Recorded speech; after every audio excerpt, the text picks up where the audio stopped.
მოგესალმებით, ჩემო ძვირფასებო, კარს მოგვადგვა წმინდა დიდი მარხვა და მოგეხსენებათ, რომ მარხვის წინა პერიოდი ეს გახლავთ ყველიერის კვირა და ყველიერის კვირის სამშაბათიდან წუხრის ჟამს უკვე აღესრულება ეფრემ ასურის ლოცვა.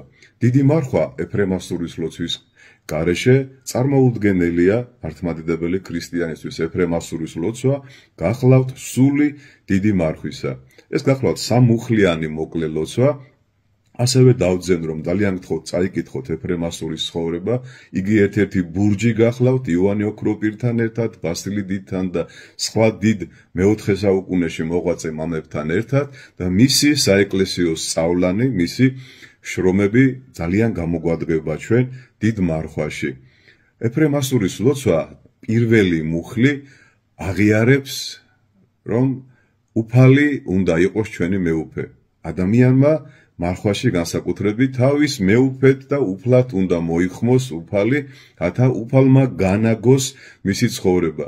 ადამიანმა პირველ ადგილზე თავის ცხოვრებაში უნდა დააყენოს უფალი, რათა მან იუფლოს მასზე, რომ ჩვენ კი აღარ ვიუფლოთ ჩვენ თავზე, რაც ძალიან ცუდად გამოგვდის, ჩვენ ხომ ნარცისიზმით ავართ დაკავებული ძირითადად, არამედ უფალი იყოს მეუფე ჩვენი, ჩვენ ამეთ ჩვენს უძლურებას ვაღიარებთ და ვითხოვთ, რომ უფალმა იუფლოს ჩვენზე თავისი მადლითა და კაცთმოყარებითა. მეორე, რასაც ეფრემ ასურის ლოცვაში ვითხოვთ, რომ 4 განსაკუთრებული ჩვენი ცოდვიდან განგვაშოროს ღმერთმა სულსა უქმობისასა. ეს გახლავთ სულიერი და ხორციელი უსაქმურობა. ძალიან ბევრი ადამიანი დღეს არის უქმად, უდები მონა არის და ვითხოვთ, რომ ღმერთმა ჩვენ გაგვაშოროს მარხვაში განსაკუთრებით უსაქმურობას.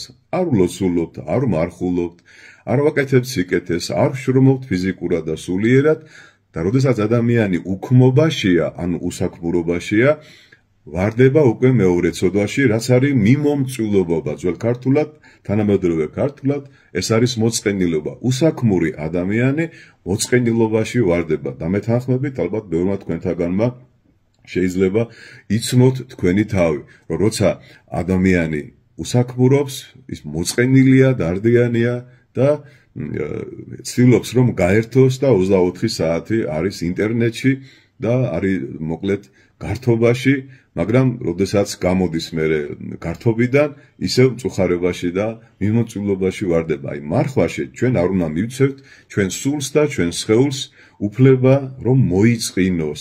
ამე თუ მოწყენილი ადამიანი არის ძალიან ძიმე მდგომარეობაში. და შემდგომი ცოდვა ეს არის მთავრობის მოყარეობა, სხვაზე აღზევება. ეს შეიძლება იყოს მეუღლე, შეიძლება იყოს შვილი, შეიძლება იყოს თანამშრომელი, როცა ადამიანი ამ პარტავნებით ცდილობს სხვაზე ამაღლებას. ან უნდა მისი სამსახური ფიქრობს, რომ ის შესაბამის თანამდებობაზე არ არის და უნდა იყოს სხვაზე აღზევებული. მას სამწუხაროდ არ ეკუთვნის ხშირად, მაგრამ რაღაცნაირად ოცნებობს და ელოდება, რომ მას ვერ ხედავენ და მას ჭირდება გარკვეული დაფასება. შემდეგი ცოდვა, ეს ძალიან მოკლედ ამბობთ, იმიტომ რომ მინდა მოვასწრო და ბევრი გესაუბროთ. ცუდად მეტყველება, ეს ძალიან გავრცელებული ცოდვა დღეს თანამედროვე რეალობაში. მოგესალმებათ, რომ ქმნილებათა შორის ადამიანი გახლავთ მეტყველი არსება და როგორც წმინდა წერილში წერია, ჩვენ ყოველი სიტყვით ვიქნებით გამართლებული და ყოველი სიტყვით ვიქნებით დასჯილი უფლის წინაშე.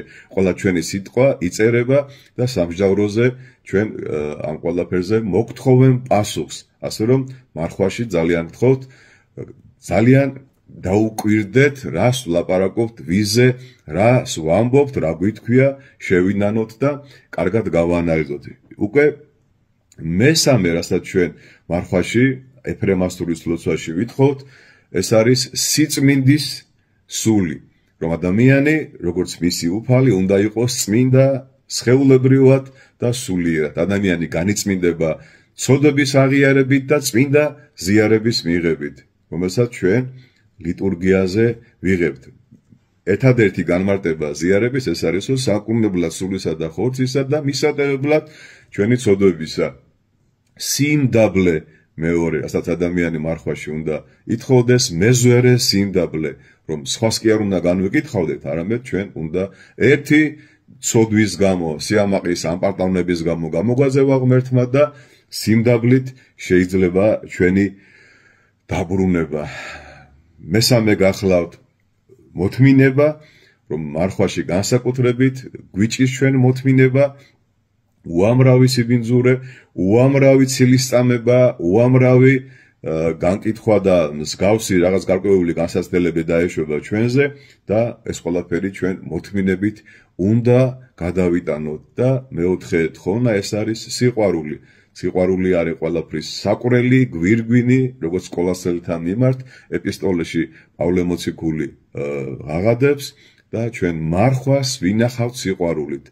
არა რაღაც ტანჯვით და მწუხარე მდგომარეობით, არამედ მე მიხარია, რომ ველოდები მაცხოვრის ბრწყინვალე აღდგომას და სიხარულით, ასე თქვათ, ვაკლებ საკვებს ჩემს სხეულს და სიხარულით ვიწყებ ლოცვას. სიხარულით, რა თქმა უნდა, ამ სიხარულში იგულისხმება ცოდვების მონანიება გლოვით, მაგრამ მე ამას სიხარულით ვაკეთებ, როგორც მისული ექიმთან ველოდები, რომ განკვეული მტკივნეული მკურნალობის შემდეგ მივიღებ განკურნებას. ასეთი სიხარულით ვიწყებთ ჩვენ მარხვას და ბოლოს ვევედრებით, რომ მომანიჭე საკუთარი ცოდვების განცდა და არა განკითხვათ ძმისა ჩემისა. ეს არის მთავარი, რომ ჩვენ თუ მარხვაში, განკითხვაში ვიქნებით, თუ უსაქმურები ვიქნებით, თუ დიდების და მთავრობის მოყარეობაში ვიქნებით, თუ ცუდათმეტყველებაში ვიქნებით, უსაქმურები ვიქნებით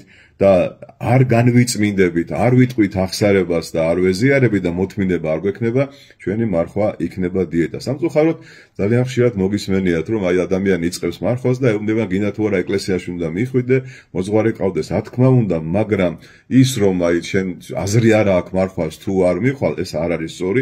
ნუ რავის ნუ დაუშლით მარხვას. ყავს მოძღვარი, არ აყავს მოძღვარი, ეზიარება, არ ეზიარება, დადის, არ დადის, ეს თქვენი საქმე არ არის.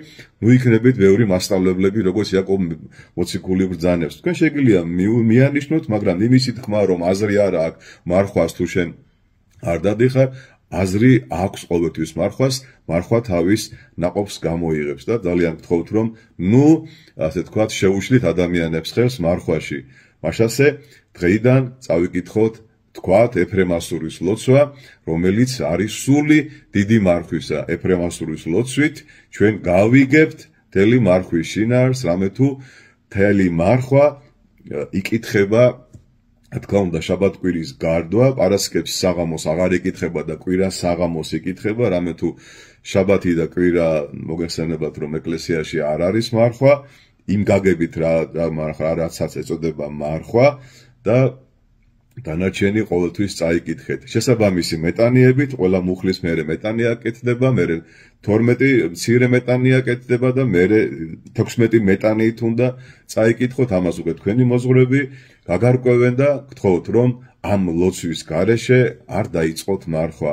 ეფრემასურის მარხვა ეს, როგორც გითხარით, არის მთავარი დიდ მარხვაში და თუ ამ ლოცვას თქვენ გულით და სულით წაიკითხავთ, მიხვდებით, რომ ჩვენ გვჭირდება მკურნალობა, ჩვენ გვაკლია სიმდაბლე, მოთმინება, სიყვარული, სიწმინდე, ვართ მიმომწვილობაში, მოწყენილობაში ვართ და უსაქმურობაში ვართ.